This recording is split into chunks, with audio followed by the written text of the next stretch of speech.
On हो गया?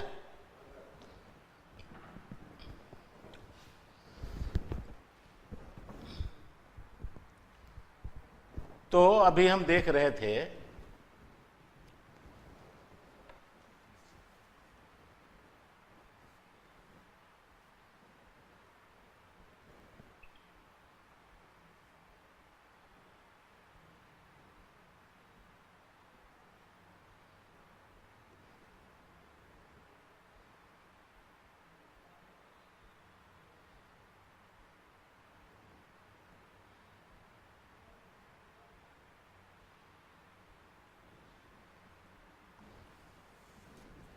अभी हम लोग देख रहे थे कि खोटा भाषा में हिंदी भाषा का क्या प्रभाव है। स्वाभाविक है, हमने पहले ही कहा था कि चूँकि हिंदी के परिवेश में खोटा विकसित हो रही है या उसके आजू बाजू को दोनों का विकास हो रहा है, तो ऐसी परिस्थिति में मैंने कहा था कि भाषाओं का विकास जो है वो अकेले में नहीं होता है। वो चूँकि भाषा सामाजिक वस्तु है और समाज में रिश्ते चलते हैं, समाज में मिलना जुलना होता है, तो इसलिए वो मिलना जुलना रिश्ते नातों की वजह से जो है सो आपको कुछ शब्दों का लेन देन भी होता है, कुछ प्रवृत्तियों का लेन देन होता है और इस तरह भाषा विकसित होती रहती है। निरंतर प्रक्रिया है विकास की। अब हम देखेंगे कि चूँकि वो जो एक दूसरा चैप्टर जो हम शुरू करने जा रहे हैं वो है खोटा साहित्य में हिंदी साहित्य का क्या प्रभाव है। ये आपका साहित्य खंड का सवाल है और ये भी इम्पॉर्टेंट है। अभी जो इसके पहले जो हम जो क्लास था भाषा खंड में, वो भाषा खंड का चैप्टर है। भाषा खंड में कि खोटा भाषा में हिंदी भाषा का क्या प्रभाव है, वो आपको भाषा खंड का सवाल है। दूसरा सवाल है ये जो है ये भी कंपलसरी मतलब है कि बहुत इम्पॉर्टेंट है कि खोटा भाषा खोटा के साहित्य में हिंदी साहित्य का क्या प्रभाव है। अब है कि देखिए, हमने पहले ही कहा था कि दोनों भारतीय आर्य भाषा में हैं, हिंदी भी और खोटा भी। हालांकि खोटा को लेकर के कई विद्वानों में यह मतभेद है कि खोटा चूँकि मूलतः आर्य अनार्य भाषा है, लेकिन अभी जो इसका रही होगी, मान लीजिए कि उसके कई शब्द जो हैं वो कई शब्दों के आधार पर हम किसी भाषा को ये तय करना कि किस भाषा परिवार की भाषा है, ये बड़ा मुश्किल है। लेकिन वर्तमान में जो खोटा का स्वरूप है वो बिल्कुल आर्य भाषा से मिलता जुलता है।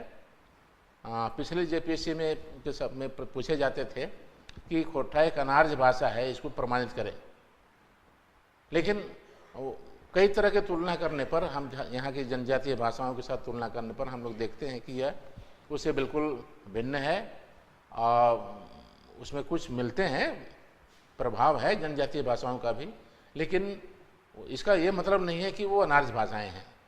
हिंदी में तो बहुत ज़्यादा मिलता है, इसकी जो मतलब समानता है। तो जाहिर है कि दोनों चूँकि एक ही भाषा परिवार की भाषाएं हैं, तो उसमें जो है सो आपको समानता तो होना जो लाजिमी है। हम देखेंगे कि अब साहित्य का क्या प्रभाव है। तो देखिएगा कि आपको दोनों भाषाओं का जो साहित्य है वो समानांतर रूप से विकसित होती रही है। हिंदी साहित्य का इतिहास थोड़ा ज़्यादा पुराना है, क्योंकि हिंदी भाषा का जो साहित्य है वो ज़्यादा पुराना है बनिस्बत खोटा भाषा के। वैसे साहित्य को अगर कहेंगे तो दो तरह का साहित्य होता है। साहित्य तो है, अगर हम बोलेंगे कि दो तरह का साहित्य है, वो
ये हमारा है कि कोठा भाषा साहित्य में हिंदी साहित्य का प्रभाव। तो ये दोनों, क्योंकि अब देखिएगा कि पहली बात तो ये है कि दोनों, एक बात है, दोनों भाषाएं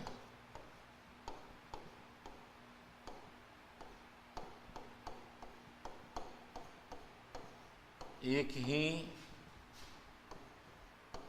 भाषा परिवार की हैं,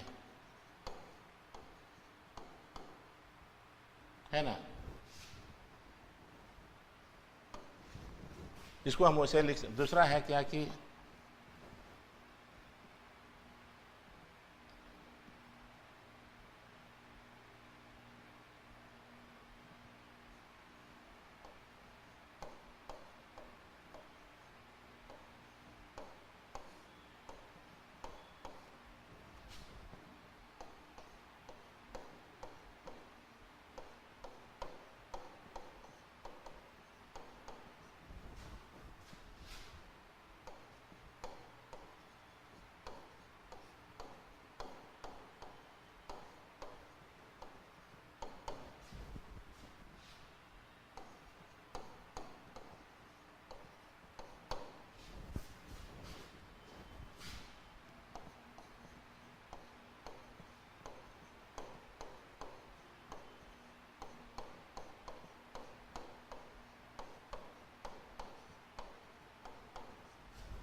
इसको अभी तो हिंदी में लिखा जा रहा है ना, खोठा में आपको इसका मिल जाएगा। तो ये है कि चूंकि अब है कि हम भाषा की बात कर रहे थे, अभी लोक साहित्य जो है, अब देखिएगा कि हिंदी का जो ये है कि किंतु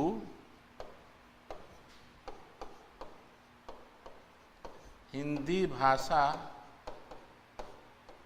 का कोई लोक साहित्य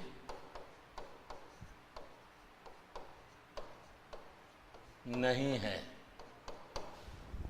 मतलब जो भी है इसका लोक साहित्य, इसमें तब सवाल है कि भाई बहुत अजीब बात है कि लोक साहित्य क्यों नहीं है। ये लोग मानते रहे हैं कि हिंदी भाषा की कई बोलियां हैं,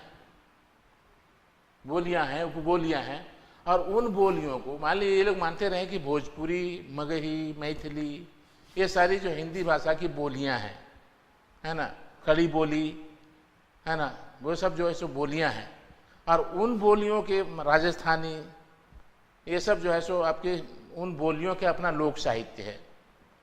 तो उसको बोल सकते हैं कि हिंदी का जो, मतलब खोठा का जो नहीं, हिंदी का जो लोक साहित्य है वो उन भाषाओं के, जैसे मान लें कि राजस्थानी भाषा है, भोजपुरी भाषा है, मगही भाषा है, मैथिली भाषा है, वो तो इधर खोठा को भी हिंदी की बोलियां ही मानते हैं। लेकिन हम लोग इस मत से सहमत नहीं है कि ये जो है सो आपको हिंदी की बोली है। मैं तो नहीं मानता, या फिर भाषा विज्ञानी भी हम लोग नहीं मानते हैं कि हिंदी की बोली के रूप में, क्योंकि हिंदी की बोली नहीं है वो। तो ये जो है सो देखिएगा कि सही में कहा जाए तो हिंदी भाषा का कोई लोक साहित्य नहीं है। अब देखिएगा कि आपको, आप देखिए इसमें जो शिष्ट साहित्य है कि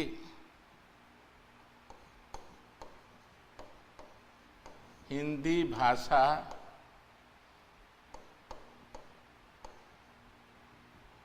के साहित्य का नहीं, हिंदी भाषा का साहित्य, इसको हिंदी भाषा का साहित्य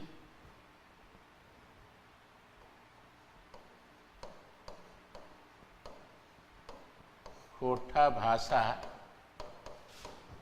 का, हिंदी भाषा का शिष्ट साहित्य,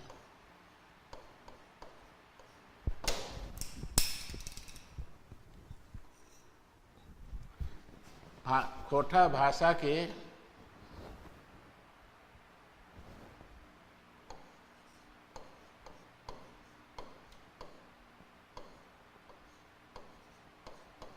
साहित्य से पुराना है।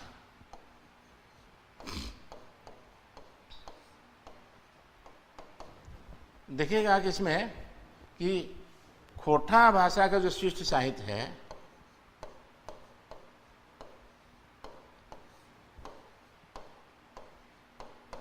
भाषा का शिष्ट साहित्य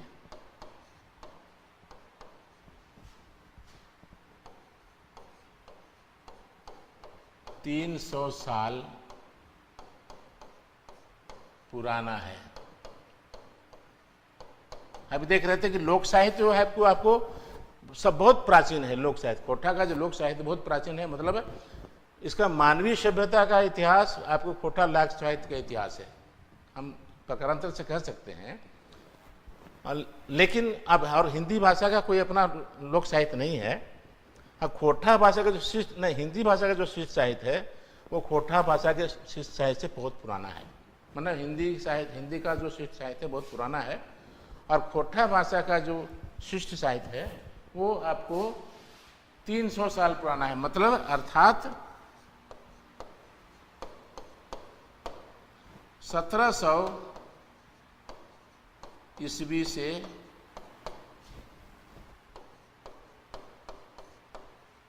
साहित्यिक परंपरा रही है। ठीक है ना। अब देखिएगा कि वो जो 1700 ईस्वी थी जब हमारा साहित्य तो जो शिष्ट साहित्य का आरंभ हुआ, तब देखिएगा हिंदी में जो हिंदी साहित्य का जो काल है, हिंदी शिष्ट साहित्य का जो काल है, वो आपका मध्यकाल चल रहा था। हिंदी साहित्य का मध्यकाल चल रहा था, मगर उसका जो आदिकाल, उसके जो 3 खंड हैं, आदिकाल, मध्यकाल और आधुनिक काल। तो जिस समय हिंदी साहित्य का मध्यकाल चल रहा था, तो मध्यकाल चल रहा था, तो मध्यकाल के समय हमारा आदिकाल शुरू होता है। ध्यान रखिएगा कि खोटा का इसमें जो है आपका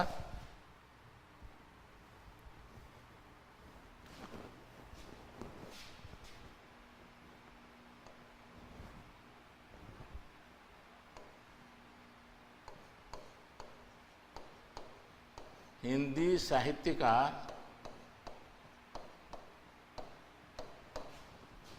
मध्यकाल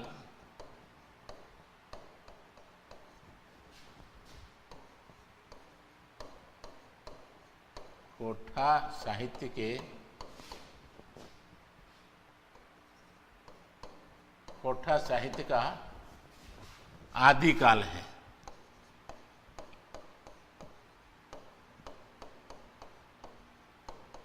देख लीजिए, माने हिंदी साहित्य का जो मध्यकाल था, एक काल पूरा हो चुका था, आदिकाल खत्म हो गया था, उसके मध्यकाल चल रहा था हिंदी साहित्य का। तब हमारे साहित्य की शुरुआत होती है, जो तब खोटा का साहित्य को आदिकाल कहलाता है। अब है कि देखिएगा कि अब हिंदी साहित्य का जो आदिकाल है, मध्यकाल है, उसकी प्रवृत्ति क्या थी? जो मध्यकाल है, तो हिंदी साहित्य का मध्यकाल जो है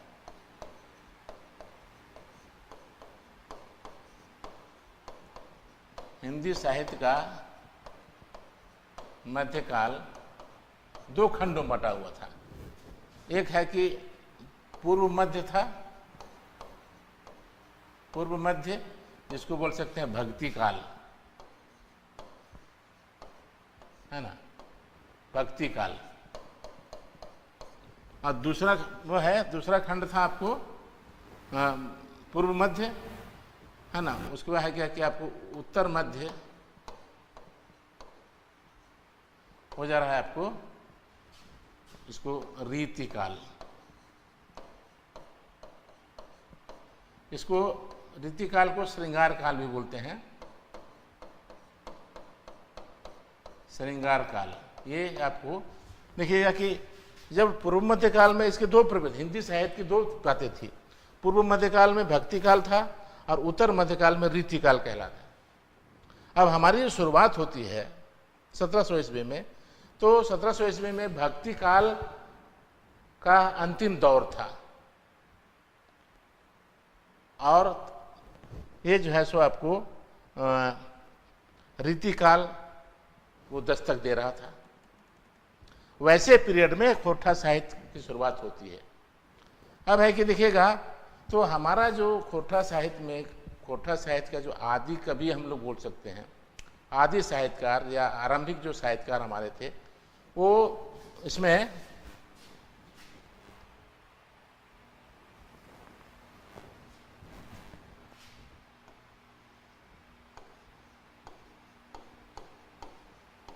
खोटा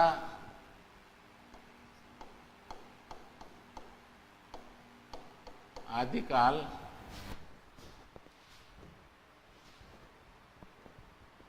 खोटा आदिकाल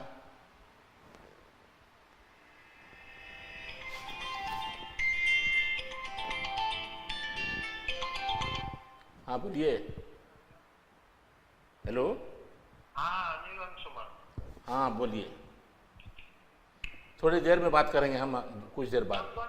सेकंड हाफ में कहाँ रहेंगे? रामगढ़। तो ठीक है, सेकंड हाफ में हम रात को आप। जी जी ठीक है,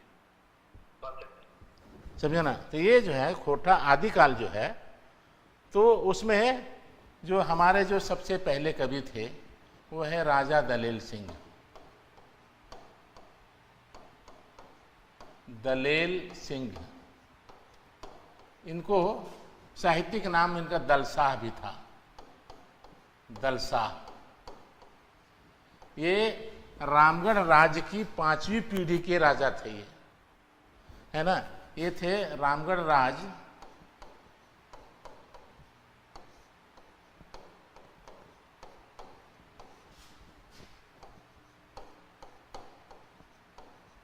पांचवी पीढ़ी के राजा, है ना। ये देखिएगा कि ये बहुत भारी शिव भक्त थे और इन्होंने कई मंदिर रामगढ़ में भी बनवाए हैं। आपको जो महुदी पहाड़ है वो आपको बड़का गांव में, हजारीबाग बड़का गांव में, वहाँ भी उन्होंने एक मंदिर बनवाया है जो शिव का। और शिव मतलब ये है कि वो शिव के बड़े भक्त थे। और इन्होंने जो एक महाकाव्य की रचना की थी, इनकी रचना है मतलब दलसा की रचना है आपको, ये रचना है आपको शिव सागर, जो महाकाव्य है, ठीक है ना। ये शिव सागर महाकाव्य है और इस शिव सागर महाकाव्य की जो रचना की है इन्होंने, तो वो क्या है, जाहिर है कि वो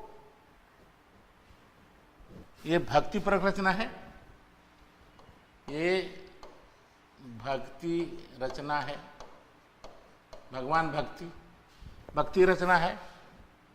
शिव सागर शिव की महिमा का बखान है और जो था जो कई जो मिथ्य के चरित्र हैं, राम है, सीता है, इनका भी, इनकी वर्णन है, गणेश है, शिव हैं, इनका भी वर्णन है यहाँ।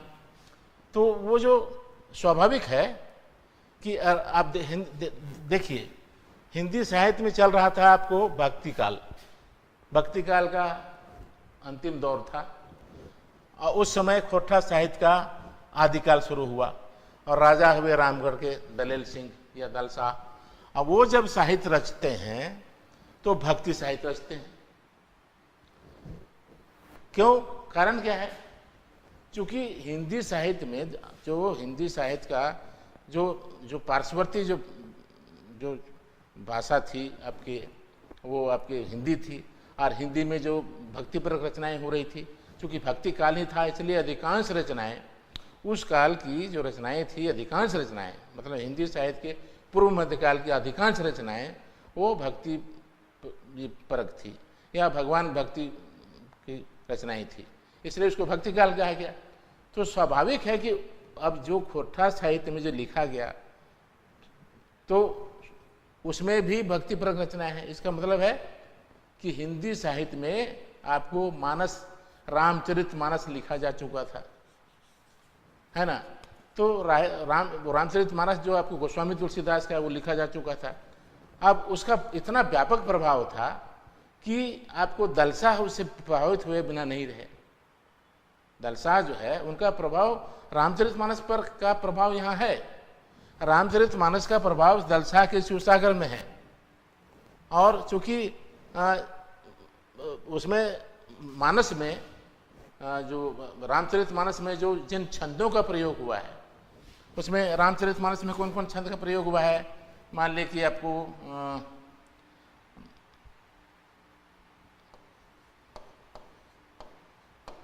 पहला तो है कि रामचरितमानस की भाषा क्या है,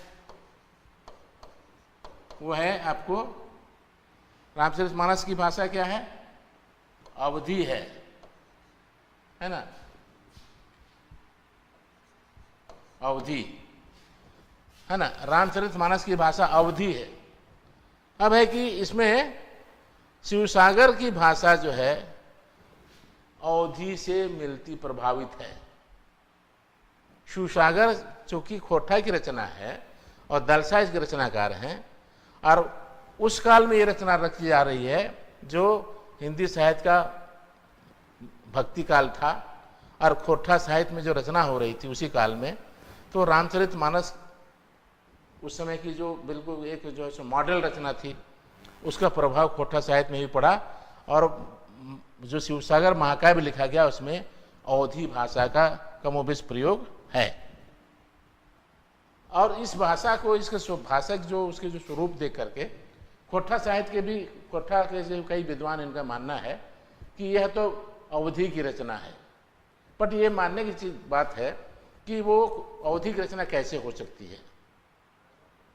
मान लीजिए यहाँ के जो ये खुद आपके जो दलसा कोठावासी भाषाभाषी थे, रामगढ़ के राजा थे, तो जाहिर है कि उसमें जो है सो उसमें अवधी की रचना, भले उसका प्रभाव हो सकता है कोठा साहित्य में, कोठा भाषा में अवधी का प्रभाव हो सकता है, प्रवृत्ति की हो सकता है, लेकिन उसको अवधी की रचना कहना उचित नहीं है।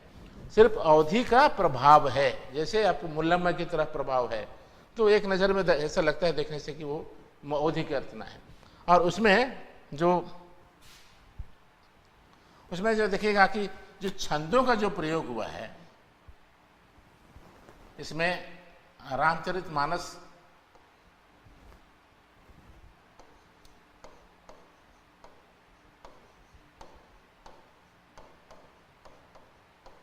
के छंद कौन है, आपको दोहा है, चौपाई है, सोरठा है,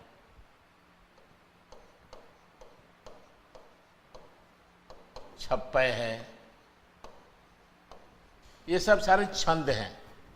इन छंद जो रामचरितमानस के जो इन छंदों में रचना की गई है, तो ये सारे छंद आपको शिवसागर में भी मिलेंगे। शिवसागर में भी आपको ये सारे छंद मिलते हैं। और रामचरितमानस की भाषा अवधी है, अवधी का भी प्रभाव वहाँ है। और विषय वस्तु क्या है, तो भक्ति की है। तो रामचरितमानस चाहे उसमें चूँकि वो पूरा का पूरा कालखंड जो है वो भक्ति प्रवृत्ति की थी।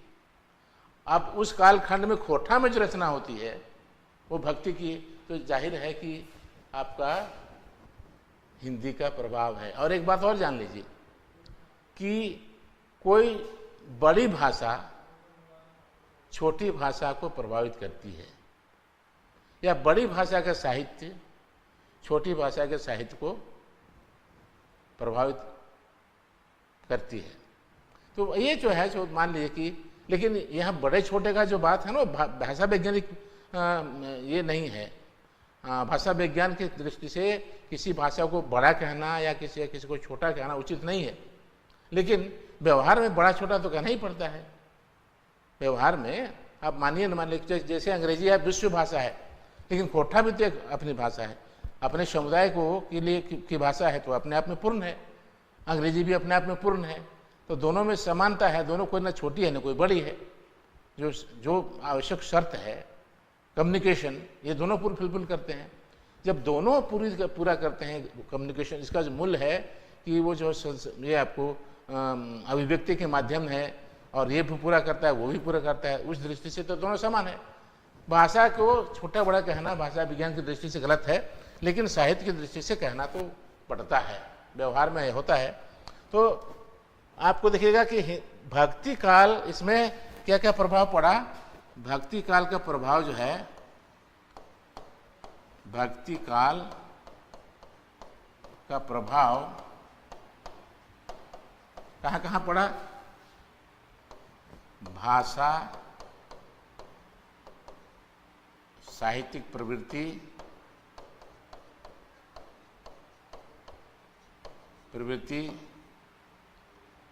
शैली, छंद, इन सभी क्षेत्रों में भक्ति काल की रचनाओं का प्रभाव आपको रामचरितमानस, इसमें जो शिवसागर में जो इसकी रचना थी वो प्रभाव पड़ता है। ये हिंदी साहित्य का प्रभाव है। वो उसके बाद देखिएगा कि वो आपको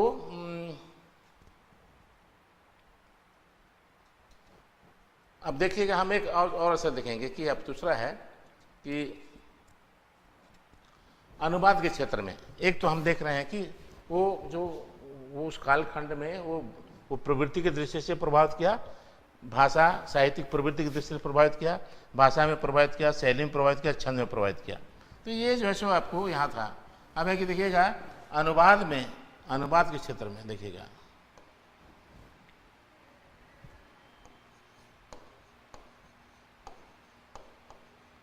अनुवाद में देखिएगा कि हिंदी साहित्य नहीं, कई जो संस्कृत का भी प्रभाव पड़ा है, बांग्ला का भी प्रभाव है। तो देखिएगा कि आपको इसको हिंदी साहित्य का जो कई जो प्रमुख रचनाएं हैं संस्कृत साहित्य की और हिंदी साहित्य की, उनकी जो रचनाओं का आपको अनुवाद जो है सो आपको हुआ है इसमें। तो ये देखिएगा कि वो आपको अनुवाद का असर क्या है इसमें। देखिएगा कि वो संस्कृत मेघदूत, ये कालिदास रचनाकार हैं, कालिदास है ना, का खोरठा अनुवाद किया है पानूरी जी ने।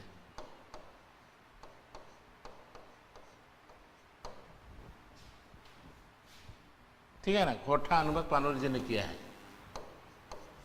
है ना। क्योंकि मेघदूत का अनुवाद आपको हिंदी में भी हुआ है, हो सकता है कि पानूरी जी ने संस्कृत से अनुवाद न करके इस रूपांतर से किया होगा। खैर, तो ये देखिएगा वो उस भाषा का प्रभाव है। दूसरा है आपको अनुवाद के क्षेत्र में है गीतांजलि।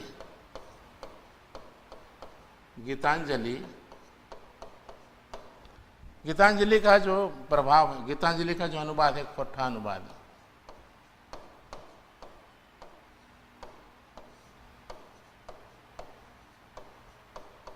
वो है आपको मनमोहन पाठक ने किया है।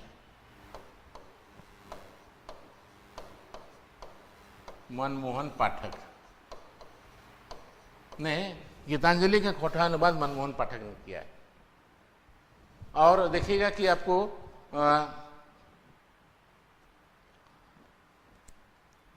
एक दुष्यंत कुमार के जो गजल हैं, इसमें दुष्यंत कुमार की हिंदी गजल हैं। दुष्यंत कुमार के हिंदी गजल,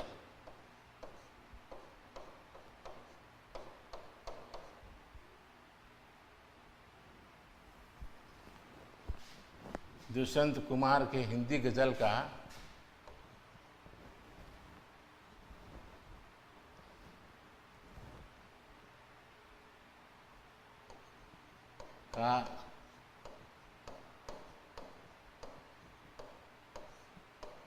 खोरठा अनुवाद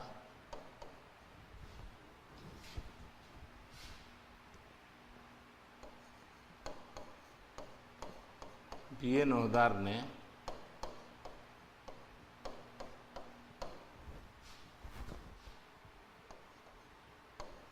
अनुदितांजलि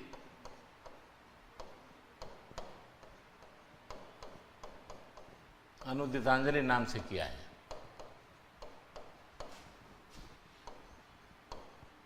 ठीक है, ये आपको देखिएगा कि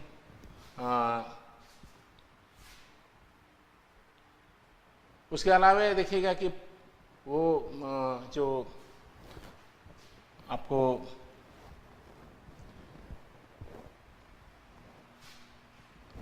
अगला है आपको कम्युनिस्ट मैनिफेस्टो। ये है तो अंग्रेजी में, लेकिन इसका जो हिंदी अनुवाद है, कम्युनिस्ट मैनिफेस्टो का हिंदी अनुवाद है कि हिंदी अनुवाद का खोटा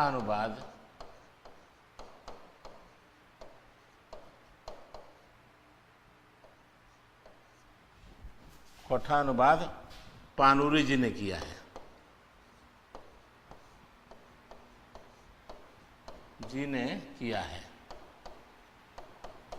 है ना। वो इसको पानूरी जी ने नाम दिया है इसको, आज मैंने कम्युनिस्ट मैनिफेस्टो को उन्होंने युग की गीता कहा है, माना युग का गीता कहा है। ये जो है सो आपको ये अनुवाद में हुआ। और फिर उसके अलावा देखिएगा कि आपको जो गीत गोविंद जो जयदेव का है ना, जयदेव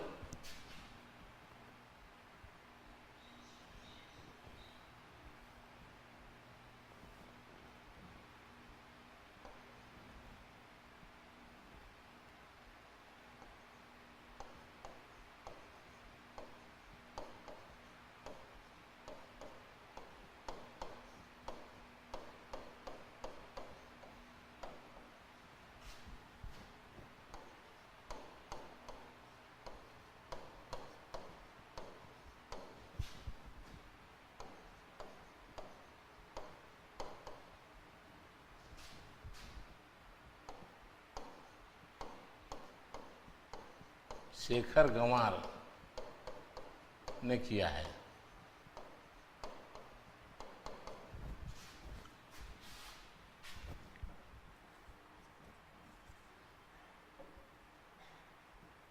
ठीक है, ये देखिएगा कि आपको अनुवाद के क्षेत्र में हुआ। इस तरह सारे अनुवाद हैं। और उसके अलावा है देखिएगा कि आपको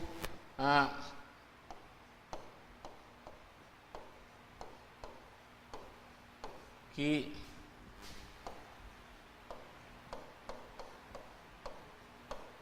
कहानियों का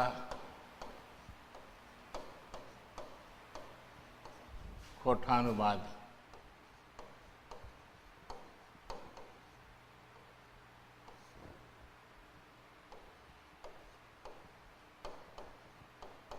हुआ है। उसके अलावा देखिएगा अनुवाद में आपको खयाम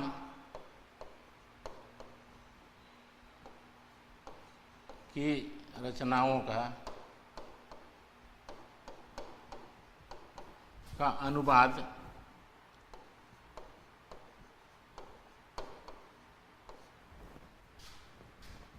विश्वनाथ नागर ने किया है। विश्वनाथ नागर ने किया है। ठीक है ना। तो ये जो है सो इस तरह की रचनाएं जो है सो आपको अनुदित रचनाएं मिलती हैं। अब है देखिएगा कि इसमें हम देखें कि अभी हम देख रहे थे कि हिंदी साहित्य का जो भक्ति काल था, हिंदी साहित्य का जो भक्ति काल था वो आपको प्रभावित किया था भाव, भाषा, शैली, प्रवृत्ति हर दृष्टि से भक्ति काल ने खोटा साहित्य को प्रभावित किया और परिणाम स्वरूप जितनी भी रचनाएं आपको भक्ति काल में हुई वो आपको दिखेगा। वो जैसे मान लीजिए रचनाएं कौन कौन है भक्ति काल की रचनाएं, तो जितनी भी रचनाएं, प्रमुख रचना तो शिवसागर है, लेकिन और भी है। मान लें कि वो आपको जैसे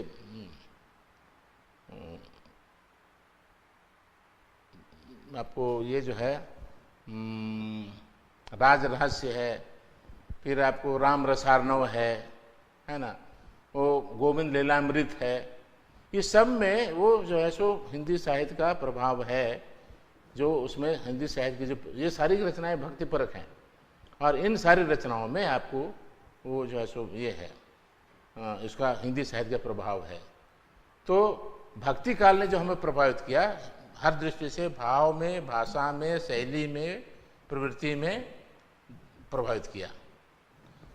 अब है कि रह गई भाई हिंदी, आपको जो अभी बताया कि हिंदी साहित्य का जो पूर्व खंड था वो आपको भक्ति काल था, और जो उत्तर खंड है, जो बाद का खंड है, वो आपको रीति काल कहलाता है। जैसे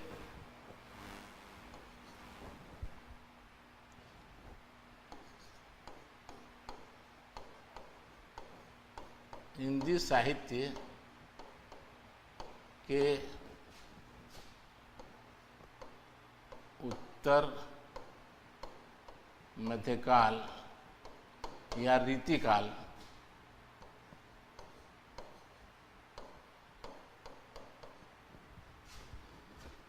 रीतिकाल, इसको श्रृंगार काल भी बोल सकते हैं। श्रृंगार काल का प्रभाव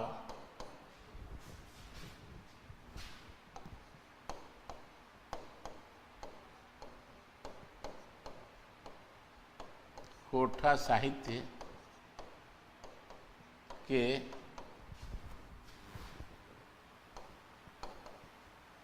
मध्यकाल के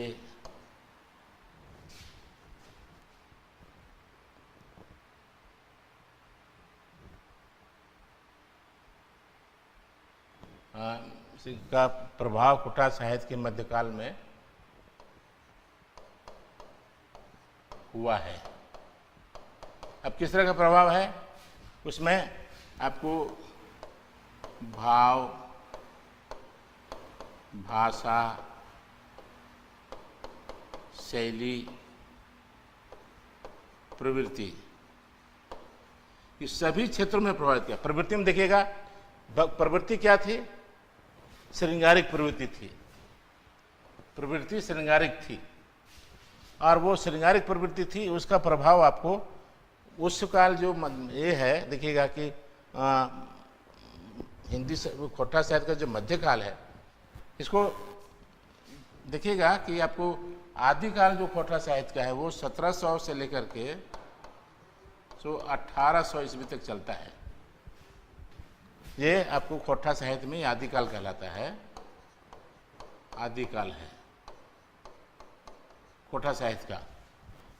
ये 1700 से 1800 ईस्वी, मतलब देखिएगा 1700 ईस्वी से 1800 इस बीच में क्या था कि राजा रजवाड़े थे, और राजा रजवाड़ों के हाथ में सारी सत्ता थी।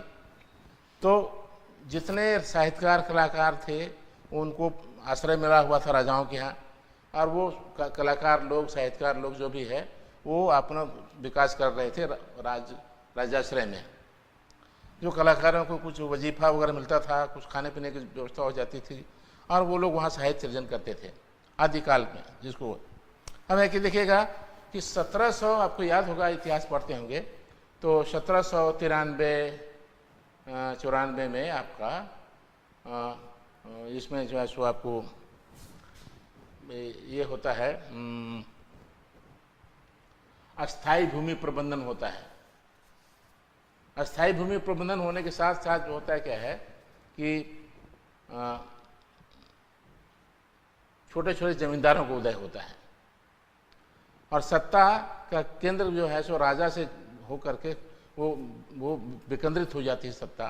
तो छोटे छोटे राजाओं को, छोटे छोटे मतलब जो जमींदारों को उदय होता है, और छोटे छोटे जमींदार भी समझिए एक हिसाब से छोटे छोटे राजा थे, अब जो सारे जो कमियां खूबियां थी एक राजा की, वो सारी कमियां खूबियां इन जमींदारों में भी चली आई।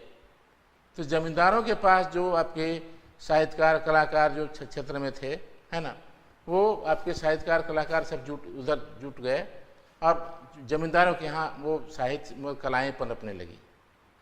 तो अब जमींदार के यहाँ जो कलाएँ पनपती होगी तो जाहिर है कि वो जमींदार लोग को जो आपको का मनोरंजन होना चाहिए। और जमींदार लोग का मनोरंजन कैसे होगा? भक्ति गाना से तो मनोरंजन होगा नहीं। तो वैसे समय में श्रृंगारिक रचनाएँ लाजिमी थी। राजा को खुश चापलूसी, जो राजा चापलूस पसंद था, वैसे जमींदार भी चापलूस पसंद हो गए।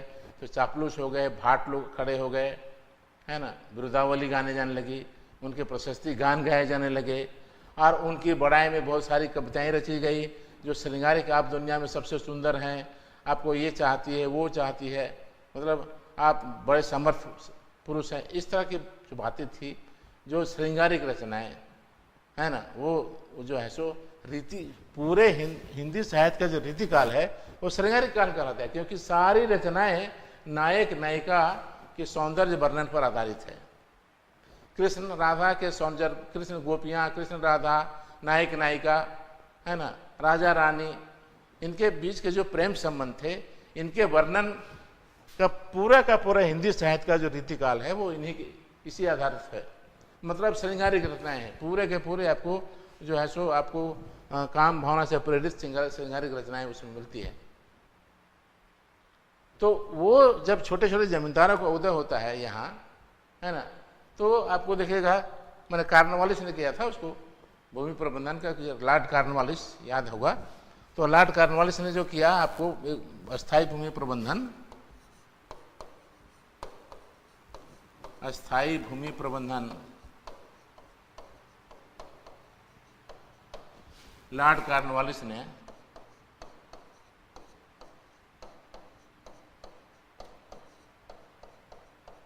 जो किया ना, तो उसके बाद से एक प्रवृत्ति ही बदल गई, धारा ही बदल गई। पहली धारा क्या थी? भक्ति की धारा थी।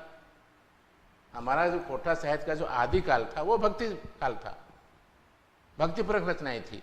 तो हमारा कोठा साहित्य का जो आदि काल था वो भक्ति काल कह सकते हैं प्रकारांतर से। और हिंदी साहित्य का जो रीतिकाल था वो हमारा मध्यकाल हो जाता है।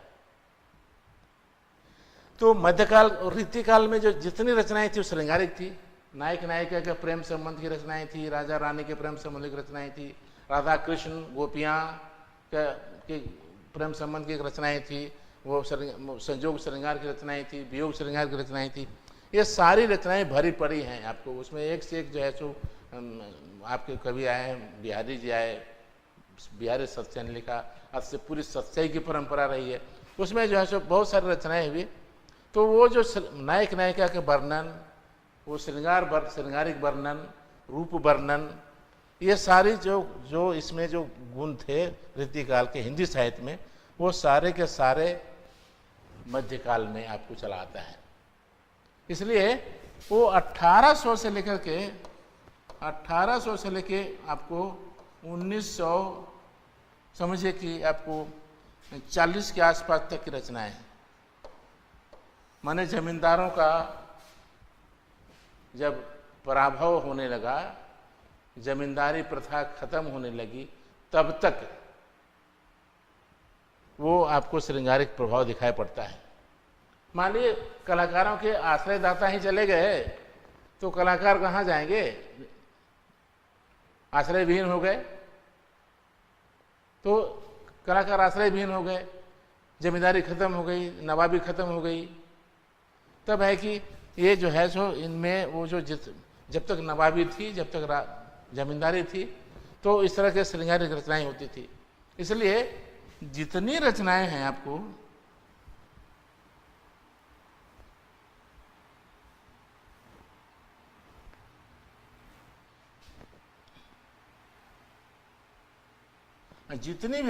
आपको इस दरमियान जो है जितनी रचनाएं हैं आपको, वो सारी की सारी जो है सो खोठा में भी श्रृंगारिक रचनाएं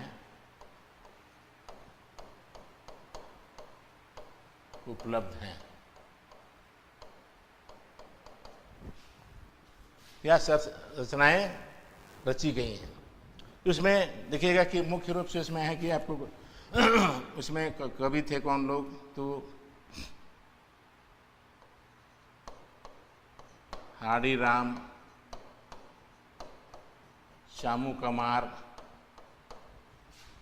चपला, रुटुआ गोड़ाइत,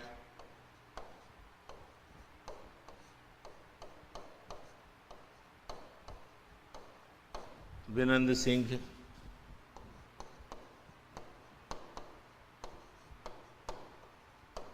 भावप्रता, फिर आपके ये जो है सो चपला नचनी, मतलब है देखिएगा कि जितने जो समृद्ध जमींदार थे वो एक नचनी रखते थे रखैल की तरह।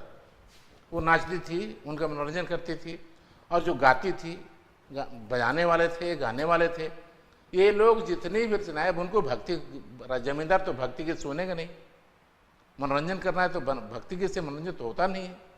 तो मनोरंजन के लिए चाहिए कि भाई उसमें श्रृंगारिक वर्णन हो, नायक नायिका का वर्णन हो, राधा कृष्ण का वर्णन हो। तो जितनी भी रचनाएं इस दरमियान हुई, और इतने सारे कवि जो जितने भी हुए, चामू कुमार, हाड़ी राम, रुटुआ गोड़ाइत, विनंद सिंह, भव्यप्रता, चपला नचनी, ये सब के सब रचनाओं में आपको श्रृंगारिक वर्णन है। वही राधा कृष्ण गोपिकाएं, विरह वर्णन, संयोग श्रृंगार, वियोग श्रृंगार, युवक युवतियों का प्रेम संबंध, नायक नायिका का प्रेम, इन सारी तरह की रचनाएं यहाँ आपको मिलती है हाड़ी राम, चामू कुमार, सब में। तो ये प्रभाव किसका है? तो हिंदी साहित्य में जो प्रभाव था, हिंदी साहित्य का जो काल था मध्यकाल का, उत्तर मध्यकाल, वो श्रृंगारिक रचनाएं होती थी, उसी के प्रभाव से आपका खोटा का जो साहित्य प्रभावित हुआ है। और उस मध्यकाल में जो है सो आपके खोटा का जो मध्यकाल है वो मतलब 1800 से 1840 ईस्वी तक, जमींदारों के प्रभाव तक, वो है आपको कंप्लीटली जो है सो धार्मिक विषय नहीं बल्कि श्रृंगारिक विषय की रचनाएं हैं जो हिंदी साहित्य का प्रभाव है। क्योंकि आजू बाजू में विकसित हो जा रही थी, आसपास में दोनों भाषाएं विकसित हो रही थी, उसके साहित्य विकसित हो रहे थे, तो इसका प्रभाव है। अब ये तो देखिएगा, अब अगला देखेंगे कि हम कि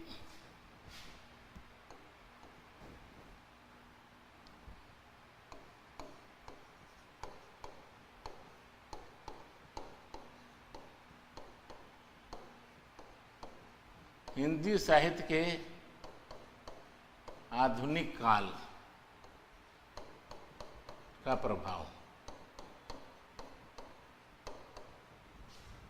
हिंदी साहित्य के आधुनिक काल का प्रभाव खोटा में कैसे पड़ा? तो हिंदी साहित्य का आधुनिक काल जो है, पहले दो काल थे, आदिकाल तो छोड़ दीजिए, मध्यकाल में जो है सो भक्तिपरक रचनाएं थी हिंदी साहित्य में, उत्तर मध्यकाल में श्रृंगारिक रचनाएं थी जिसका प्रभाव खोटा साहित्य में पड़ा। अब हिंदी साहित्य का जो आधुनिक काल है वह मुख्य रूप से, इसको प्रगति काल भी कह सकते हैं, इसको विभिन्न रचनाएं होने लगी, बहुत सारी विधाओं में रचनाएं होने लगी, गद्य में, पद्य में, और इन सारी ये दोनों प्रवृत्तियां छूट जाती हैं आधुनिक काल में। श्रृंगारिक प्रवृत्ति भी छूटती है और भक्ति, हिंदी साहित्य की जो दो प्रवृत्तियां थी, भक्ति प्रवृत्ति और श्रृंगारिक, दोनों छूट जाती हैं। और तीसरा जो दौर चलता है वो आदिकाल, आपको आधुनिक काल का, वो कमोबेश कहिए तो मार्क्सवादी दर्शन से प्रभावित है। हिंदी साहित्य का जो ये है वो मार्क्सवादी दर्शन से प्रभावित है। माने कि आधुनिक काल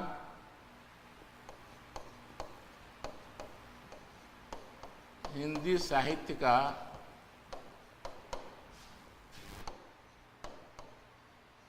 आधुनिक काल, या इसको प्रगतिवाद जो है, प्रकृतिवाद मार्क्सवादी दर्शन से है।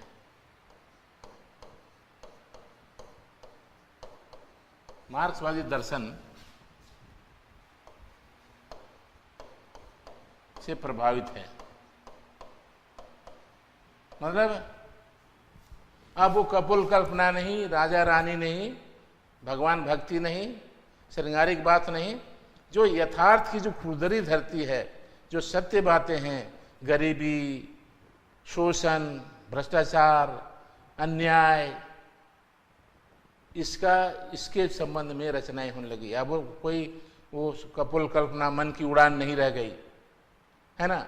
ये सब रचनाएं जो है सो प्रगतिवादी।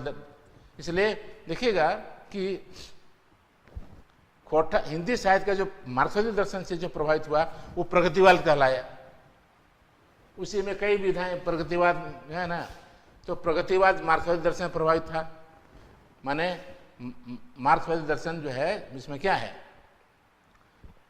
संपत्ति का झगड़ा है मुख्य रूप से मार्क्सवादी दर्शन में, कि सारे दुनिया में मनुष्य की गतिविधि के पीछे संपत्ति है। संपत्ति का अगर समान वितरण हो जाए, संपत्ति का अगर जायज वितरण हो जाए तो झगड़ा नहीं रह जाएगा। तो मार्क्सवादी दर्शन का तो यही है मुख्य बात। और उसी से आपको जो हुआ तब है कि आपको देखिएगा कि वो आपको खोटा का जो आधुनिक काल है, जो शुरू होता है 1940 से लेकर के अभी तक, मतलब आधुनिक हिंदी इसमें आधुनिक काल जो है खोटा का, इसमें है कि खोटा का आधुनिक काल वो है 1940 से अब तक। ये पूरा का पूरा जो काल है, कालखंड है, वो मार्क्सवादी दर्शन से ही प्रभावित है। इसलिए खोटा की जितनी रचनाएं आधुनिक काल में हुई है वो कहीं भी श्रृंगार नहीं है, कहीं भी भक्ति नहीं है, और इतना यथार्थवादी साहित्य, इतना प्रगतिशील साहित्य झारखंड में किसी भी भाषा का साहित्य नहीं है। पूरा का पूरी आपको खोटा का जो खोटा शिष्ट साहित्य का जो आधुनिक काल है वो मार्क्सवादी दर्शन से प्रभावित है। और उसमें क्या है, हमारा मुख्य प्रवृत्ति क्या है, खोटा साहित्य की मुख्य प्रवृत्ति है क्या है, माय माटी मानुष, माय माटी मानुष, जल, जंगल, जमीन, सारी रचनाएं चाहे वो गद्य हो चाहे पद्य हो इसी पर आधारित है। जो मार्क्सवादी दर्शन के ये तो विषय हैं। झगड़ा किस बात को लेकर के है, धरती को लेकर के है, भाषाओं को लेकर के है। भाषाओं का भी झगड़ा, छोटे बड़े का झगड़ा है ना, वो हैव्स एंड हैव नॉट्स का झगड़ा है। जिसके पास वो समृद्ध और दरिद्र का झगड़ा है।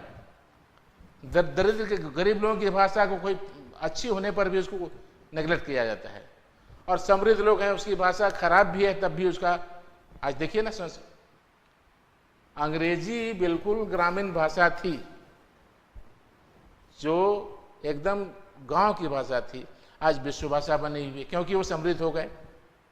आज उसको कहा जा रहा है विश्व भाषा, बड़ी भाषा। संस्कृत सबसे वैज्ञानिक भाषा है, आज खत्म हो गई, मर गई भाषा।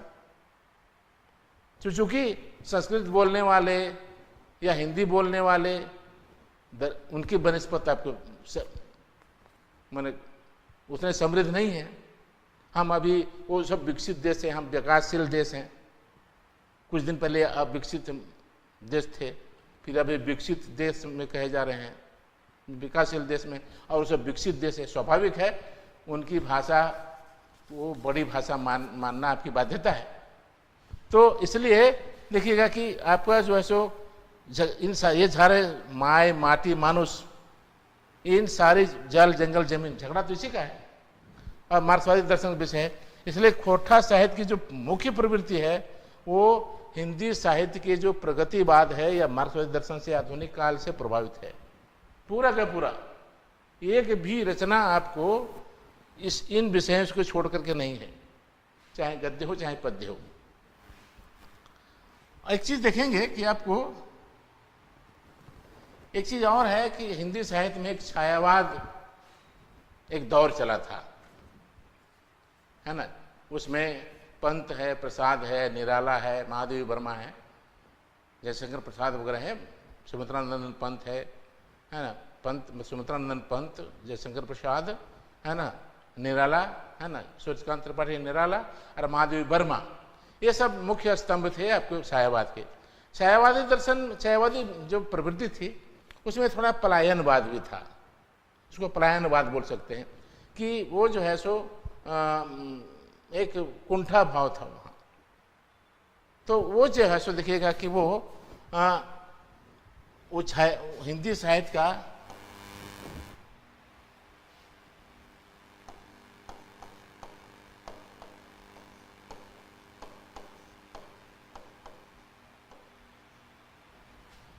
हिंदी साहित्य के छायावाद का प्रभाव खोटा के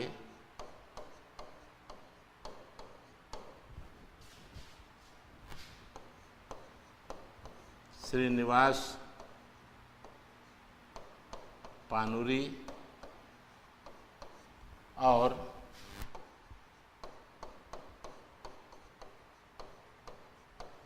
विश्वनाथ नागर की रचनाओं में देखा जा सकता है।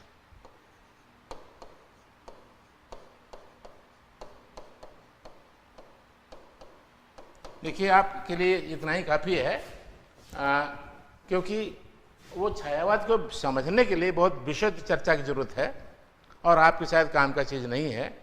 इतना जान लीजिए कि हिंदी साहित्य के जो छायावाद है उसमें पंत प्रसाद, निराला, महादेवी वर्मा थी, उनकी रचनाएं कुछ दूसरे किस्म की थी। वो थोड़ा पलायन की प्रवृत्ति थी, वो उसको पलायनवाद भी कई लोग कहते हैं। जो मुख्य है वो उससे न हो करके वो पलायनवाद भी उसको कहते हैं लोग।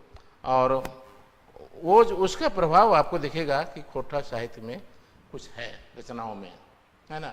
जैसे देखिएगा कि आपको एक नागर जी की रचना को देखिएगा, इसमें एक नागर जी की रचना काफ़ी है उदाहरण के लिए।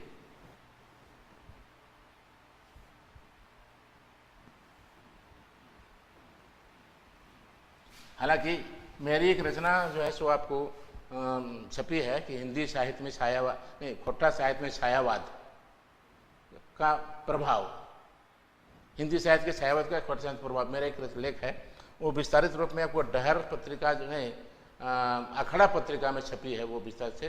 और अभी नया निबंध, मेरा निबंध संग्रह जो आ रहा है उसमें ये रचना भी मिलेगी। तो वो जो है जिसमें हमने चिन्हित किया है कि पानुरी जी और आपके नागर जी कहाँ कहाँ छायावाद से प्रभावित हैं। उनको नागर जी की एक रचना को देखिए जो छायावाद से प्रभावित है,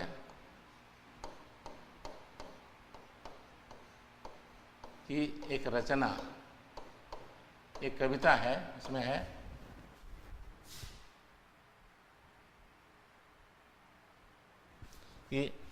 कि उलझ हमें जीवन पथें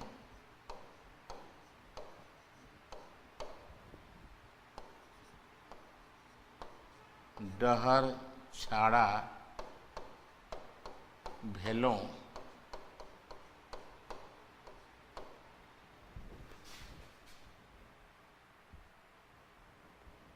फिर है भेलों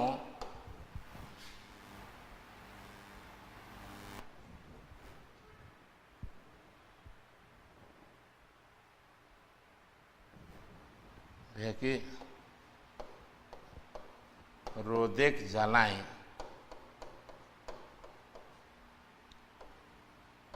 छाहूर खोजे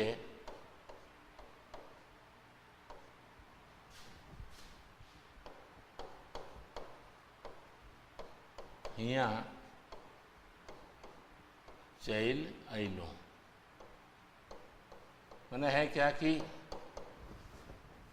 जीवन के में जो परेशानियां हैं, जीवन के रास्ते में जो झंझटें हैं, उससे परेशान होकर के मैं भटक गया और डहर छड़ा, रास्ता से भटक गया, रास्ता छोड़ दिया और रोदेक जलाए। मैंने धूप क्या है? जीवन के जो सुख दुख हैं, दुख है तो झंझट तो है, दुनिया में परेशानियां हैं, तो रोदेक जलाए मैंने परेशानियों से मुक्ति के लिए, छाया खोजने के लिए हम यहाँ चले आए। ये 6 वर्ष से प्रभावित है।